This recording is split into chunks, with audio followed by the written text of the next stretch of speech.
The purpose of this video is to assist you when you are using my DIY pack, but I will also use it on YouTube for educational purposes, maybe for somebody who wants to understand what is the importance of onboarding, when does the onboarding start.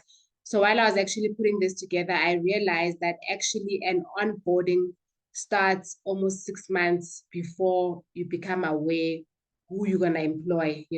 It starts with the recruitment policy and procedure, the advertising, the period that you use to evaluate the most successful candidate, the period that you use to give feedback, the period that the candidate has to serve their notice from their previous employer if they are currently employed, as well as your preparations that you need to make in terms of organizing a desk, etc., days, if not weeks before the new hire starts, and then 90 days into when an employee has started, starting from induction right through to probation management and confirming their successful completion of the probation period. So probation periods, they vary in length. So they can be 3 months, they can be 6 months. So if you look at it that way, it's a year actually. So it covers a cycle of a year, this onboarding pack. Okay, so these are the things that are included in my DIY pack. So it's the recruitment policy and procedure.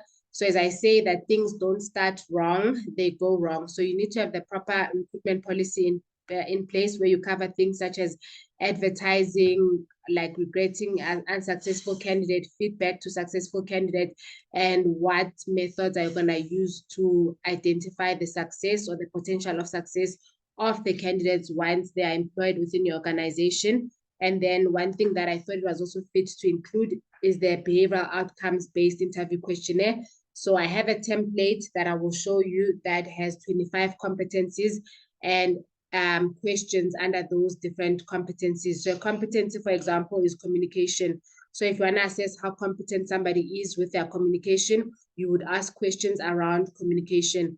So outcomes-based interview questions are based on the assumption that the predictor of future behavior is past behavior. So how would you address this one? You'd say, tell me about a time where you successfully communicated an idea to a team, for example. So that is an outcomes-based interview questionnaire. And then I also have an offer of employment. So an offer of employment is important so that it portrays like your organization as a professional organization, and it gives the applicant a sense of comfort as well, so that they're able to resign from their current employer if they are employed, and they'll be able to serve their notice in peace. And then I have an onboarding checklist that starts from 15 days before the new hire starts, right up to 30 days into the new hire's appointment. So it has things like what you need to have as an employee file checklist, what you need to do on the new hire's first day, what you need to do on the new hire's second day. And then the next one is the induction policy and procedure, and then induction checklist. It will assist you what things to cover so that you're not twiddling your thumbs and hearing crickets during induction or during the period of induction.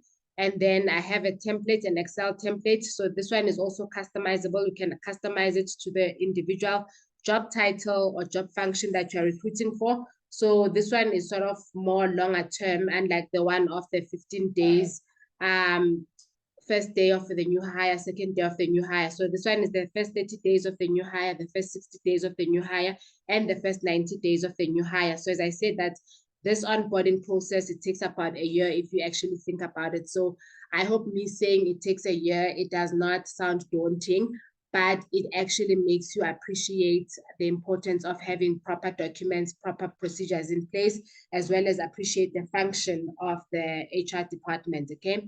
And then we also have the probation management policy and procedure. So this will make sure that the candidates, even after everything that you have seen, to just make sure that you have made the right choice by hiring them, and also for them to find comfort or confirmation that they made a good choice by joining your organization. So whenever I teach on probation, I always make an example of when I started at my first job as a HR professional, where the CEO of the organization, it was a small company of about 10 employees. So he said that the probation period is for me to also me being the applicant, the employee, is for me to also be able to assess the organization and see if this is the kind of environment that I want to work at, and if the people are the kind of people that I want to work with, you know. And it's also an opportunity for them, if I'm the kind of person, meaning I'm the employee that they need in the organization, that will actually help the organization to move forward.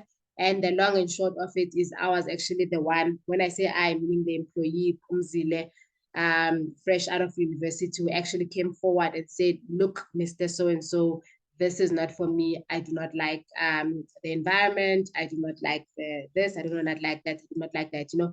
And starting as a new graduate, I never thought that was possible, especially with our unemployment rate and the rate at which graduates with no experience actually find work, you know. But it surprisingly worked out that way, where actually I was the one that says, okay, this organization is not for me. Okay, so there's also a probation management form, because remember, paper trail is important. So probation is not just about after 3 months, you say, Leti Kumete, you are not suitable to the organization, goodbye. You know, there needs to be a paper trail. There needs to be evidence that Leti Kumete was aware of what they needed to do, and you provided the necessary support, and they asked for the necessary support as well. And then you must have an inquiry. And then if you want to terminate the probation or extend the probation period. Okay, so here's the recruitment policy and procedure. It's a fully customizable Word document that you can customize according to the unique needs of your organization. And then the outcomes-based interview, as mentioned, that there's 25 competencies that I've listed there, and examples of questions that you can ask under each competency. So let me just share that document with you.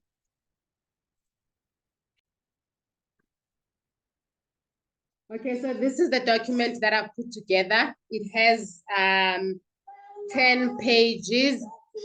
It has 10 pages. I'm sorry for that interruption. Okay, apologies for the interruption, but I'm not going to re-record. They say perfection is the enemy of progress. So if I want to make any progress with this recording, I'm not going to re-record. Okay, so, excuse me.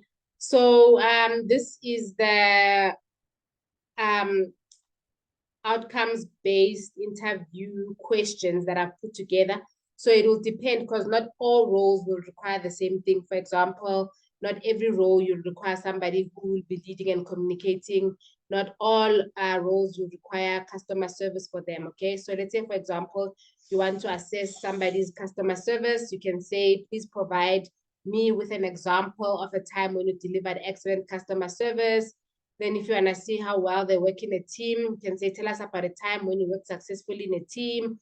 And then if you want to see if somebody, they challenge the status quo, these are the questions that you would ask. So there's 25 competencies that I've put together. So obviously not going to use all of them, because every position is different. Maybe some position, like somebody, maybe they don't have to work in a team, they just work in isolation. And then problem solving. Tell us about a project that didn't go according to plan. What did you do to rectify it? So there's numerous questions that you can ask to assess that particular competency. So you would put together an interview question. Let's say maybe you're recruiting for a marketing intern. It would depend what competencies are required for, or what competencies you have identified that are necessary for somebody to succeed as a marketing intern in your organization. And then you would put together those questions. So it's important that all the candidates, you ask them the same question, and that you score them, and that you're able to go back if you get challenged when somebody asks, why was I not appointed for the position? Or maybe if you tell them they're not successful and they want to find out more so that they can improve, you're able to say that, no, you did not demonstrate this. I think you should work more on your problem solving skills, or you should work more on your team, working together in a team. Maybe you should improve this, you should improve that.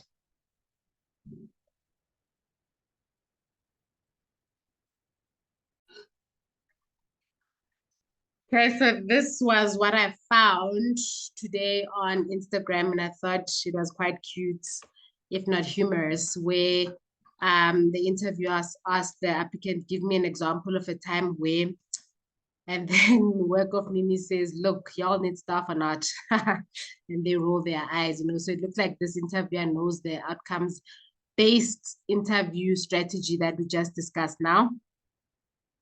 And then it comes to your offer of employment. So an offer of employment is good. It demonstrates professionalism and respect for the candidates. And then it also reflects positively on the organization or your business's reputation.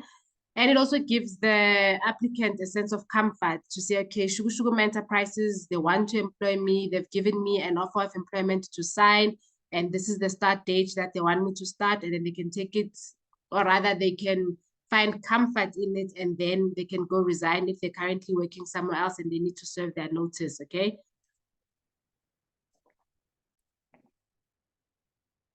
Okay, so this is what the offer of employment looks like. So the part where you can edit, or the parts to be highlighted that you can edit, as I said, that it's fully editable, you can customize it. So where it's red, you can edit it, and then here you can put a letterhead. Let me see if I can do this. Okay, there you can put your company logo, letterhead, and then there's the date, then Jane Doe, dear so-and-so, and then offer of employment. It is with pleasure in confirming your appointment as chief carpenter at Jerusalem Carpentry. So as I said, that the red is the one that you need to change. And then there is when they will start. So you can put the date. So maybe you can say 1 May 2024. And then this is the amount that you're offering them. And then just basic terms. So remember, this is not your full employment contract. So just so that they know, okay, confirming they do have an annual bonus. As I say, that is to give them comfort as well, so that they can design where they're currently working. And then you tell them what increases to expect annually, what are their ordinary hours of work, how many leave days they're entitled to, their sick leave, their family responsibility leave, paternity leave, and then you tell them what to bring on their first day: ID document, stamped bank letter, confirmation of SARS, proof of residence. So this is all necessary for compliance with POPI as well, the fifth condition of processing of personal information, which is to ensure that the information is accurate. So let's say, for example, you're going to be capturing the person's ID number on your system. You can verify it against the copy of their ID document. When you capture their bank details, you can verify it against their bank letter. So I don't want to go into details about POPI A compliance, but if you are interested in POPI, I do have some videos as well loaded on my YouTube channel, as well as a DIY pack similar to this one of POPI, where I have all the policies and procedures. I have an online training as well, and I have a risk assessment as well. So remember, all organizations are required to be POPI compliant regardless of the size. Even myself, as a sole employee, I am required to be POPI compliant. And then your applicant will also sign, your applicant will also sign. And then the candidates will sign acceptance of the offer of employment. So it will also give you comfort. So what I like to do is that a person initials every page, so that should something need to be proven, it can't be said that I altered a page or so and so altered a page. So usually when I do the offer of employment, I would initial every page and then sign there. And then you would write your designation, your name and surname, and then they would fill it in right where they signed, their name, surname, and then initial at the bottom as well.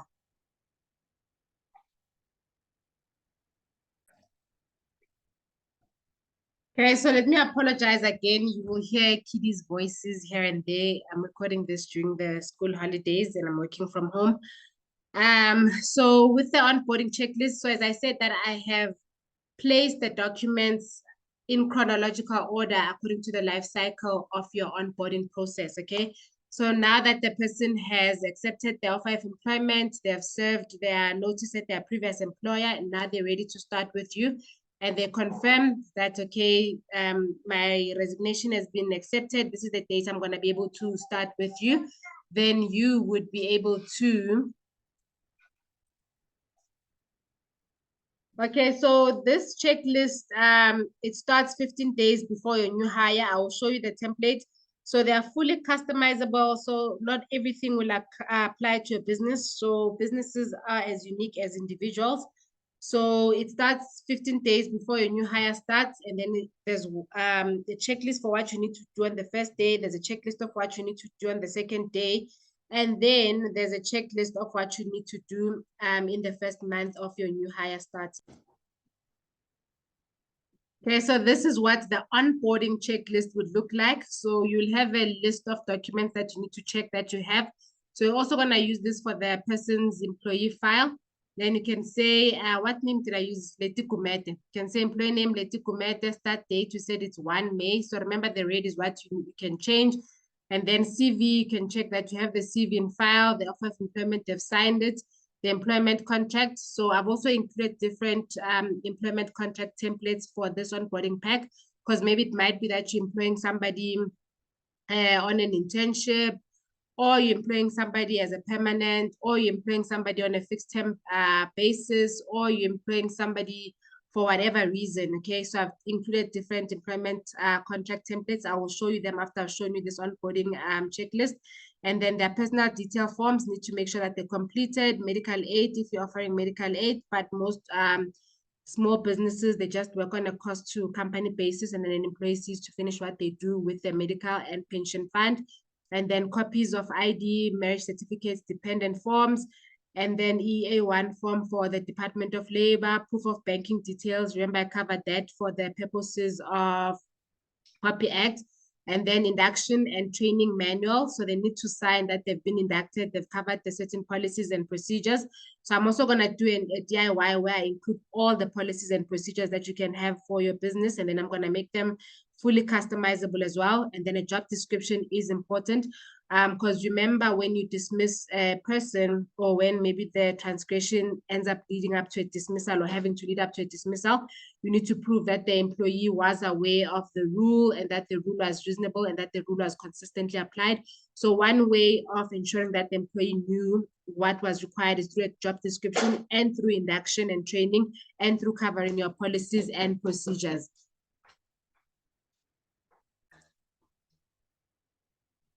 So when a person starts, you need to, because you want to create a good impression for your organization as well, because as they say that first impressions last. So 15 days before the new hire, you confirm the start date. Let's say maybe if they're going to need a computer, you arrange it well in advance. So it can't be that when the employee starts, they don't have a computer and you must wait for 2 weeks to get a computer. You set up their email addresses. So when they start, they don't have to wait for an email address. And then you add your new hire to the relevant emailing list. Then you can make notes for yourself that maybe computer ordered, delivery date confirmed, etc., etc. And then you can also make maybe an organizational announcement to say, the Tikumete is starting with our business on the 1st of September. Sorry, then the date we're using is 1st of May, by the way, on the 1st of May, 2024. And then if you are using access cards, you plan your access cards, and then you schedule the induction, then work environment, make sure the desk is clean, they're not staying in a cluttered place somewhere waiting for an office. So this is 15 days before.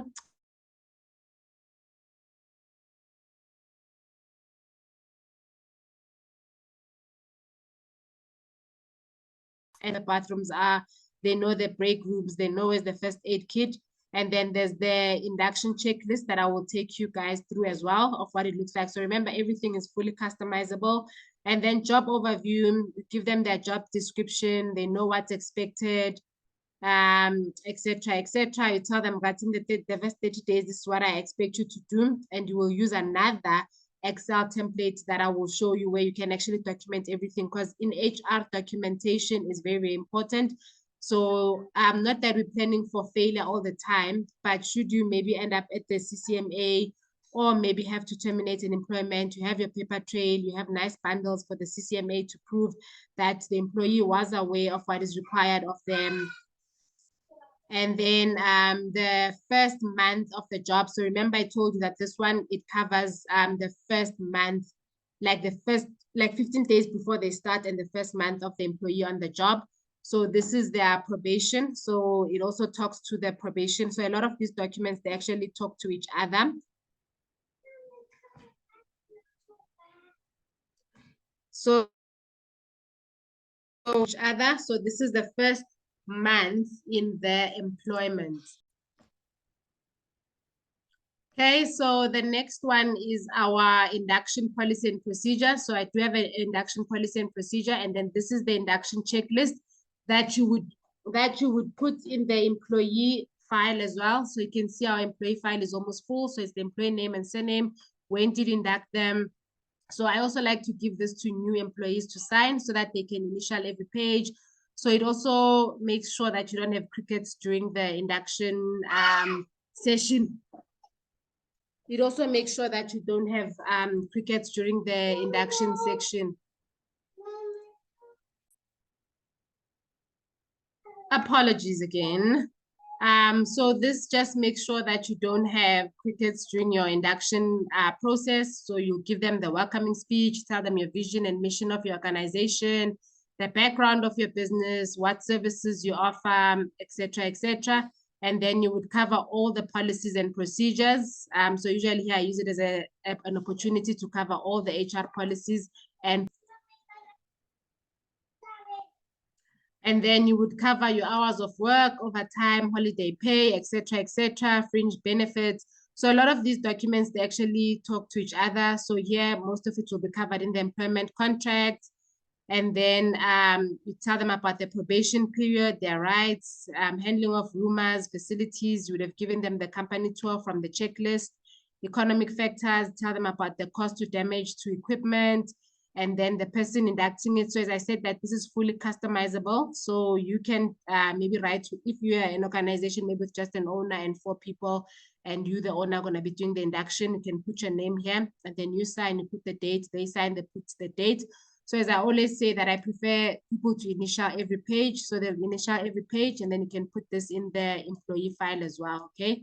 So your file now is getting nicely beefed up. Okay, then we come to your personal details form. So I'm trying something new. Hopefully it works, where I actually record 2 screens. I share 2 screens at the same time, but maybe rather not. Okay, so let me just share them individually. So now we're off to the personal detail form. So remember your personal detail forms, they need to be POPI compliant. Okay, so this is your employee personal details form that the employee will complete, and it also go to the employee file. Remember, you can also create virtual files for the employee, and then all the documents after they've completed them, just scan them, put them in the virtual files, okay? I can also assist you with that if you need assistance with that. So here's the employee information. So they'll complete the information. So remember, they must give you supporting document in order to ensure that the information is accurate. And so this also complies with the provision of the POPI that the employee has given you consent to process their personal information, and they need to be aware of why you are actually collecting this personal information. So you'll be collecting this personal information so that you can be able to process payments for them, and then their address and their telephone numbers, in case maybe they go AWOL or you can't find them, then you know where to go look for them, you know where to phone them, okay? And then emergency contact details in case something happens to them. And then, excuse me, excuse me. And then banking details as well, so that you know where to transfer their salaries at the end of each month.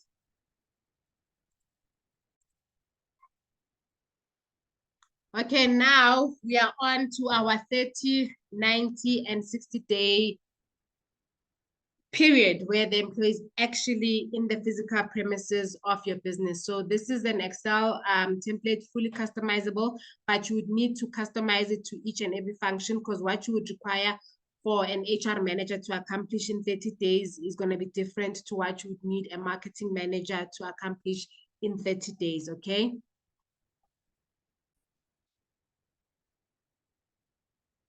Okay, here's the 30 plan for new hires. So as I said, that this one, you would customize it to the job function that you have recruited for, okay? But remember, you don't have to use everything, just so you don't get overly overwhelmed, but it's just to make sure your success, the candidate's success as well. As I say, that the business is as successful as in its employees, okay? So here you would write Leti Kumete, Shukuma Enterprises, who they'll be reporting to, who will be their coach and mentor. And then you would say, so let me say maybe an example. Let's say maybe you're hiring Leti Kumete as an HR manager. I'm going to use something that I'm familiar with. So managing the human resources function within the business. And then here the responsibilities, administration, recruitment, and termination of employment. And then here's the goal summary that you will write down. And then You would say in the first 30 days, what do you expect them to do? And then what support you're going to provide them. You're going to say who you're going to introduce them to. And then you make notes during the first 30 days. So it will also help you improve, and it will also help you learn from your mistakes as well. Say maybe the relationship does not succeed with Leti Kumete. When you go back to your notes, you can say, okay, maybe we should have done this, we should have done that based on your notes and your feedback. Okay, so it will also go into your employee file. So your employee file is getting nice and beefed up. So an employee file does not just have to have an ID document. You can have everything, like, pertaining to the employee's success and joining the organization. Okay, and then we get to the probation management part. So probation is an employee to assess, for employers actually to assess the new employee's performance, as well as the employee to assess the organization as well. As I said that probation is two-way, as when I said during my introduction, okay?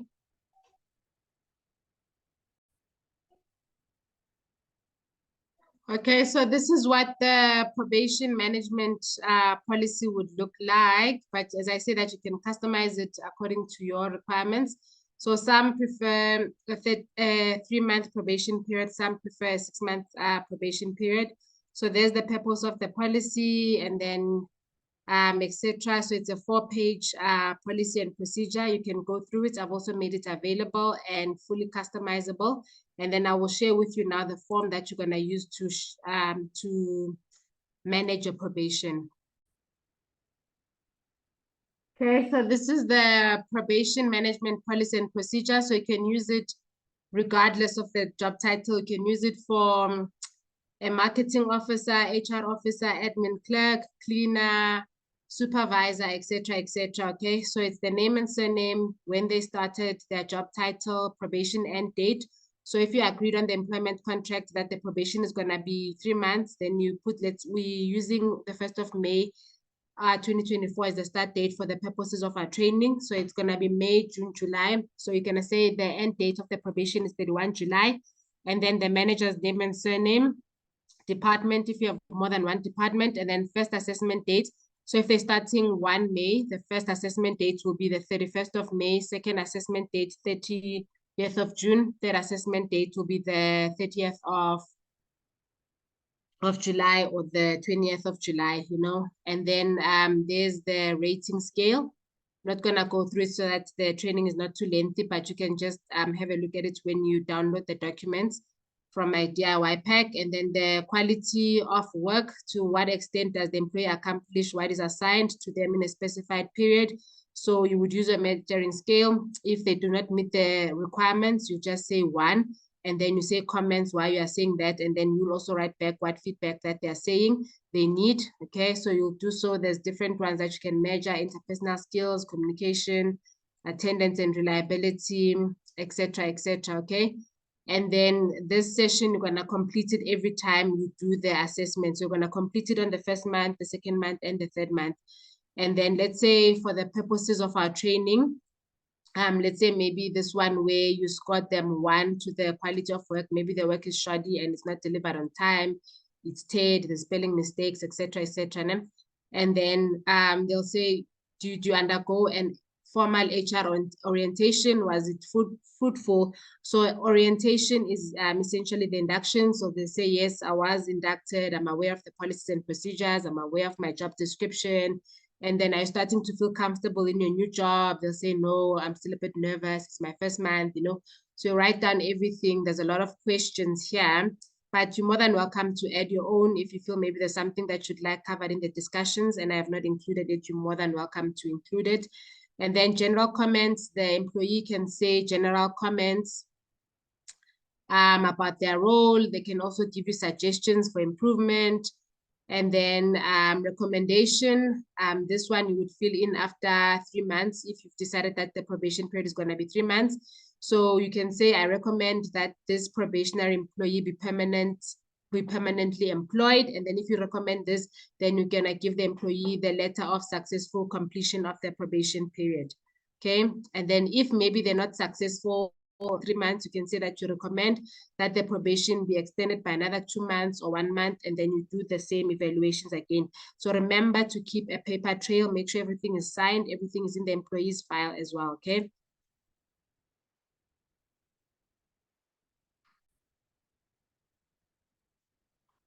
Okay, so if you've decided to appoint Leti Kumete on a permanent basis after they've successfully completed their 3-month probationary period, you'll put this in the letter. Say, dear Leti, we are pleased to inform you that your probationary period at Carpentry Lovers, so here I'll put your business name, has been successfully completed. This letter serves as confirmation of your transition from a probationary employee to a permanent member of our team, starting from, so let's say Leti Kumete, as we said, for the purposes of our training, the start date is 1 May.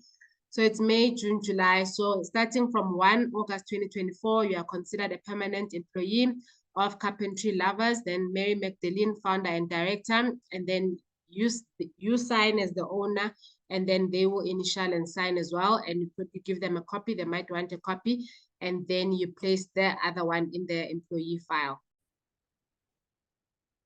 So that is it for our onboarding pack. It's pretty straightforward. It might be a bit daunting, maybe because of the number of documents that you see before you. But as you get the hang of it, it becomes easier.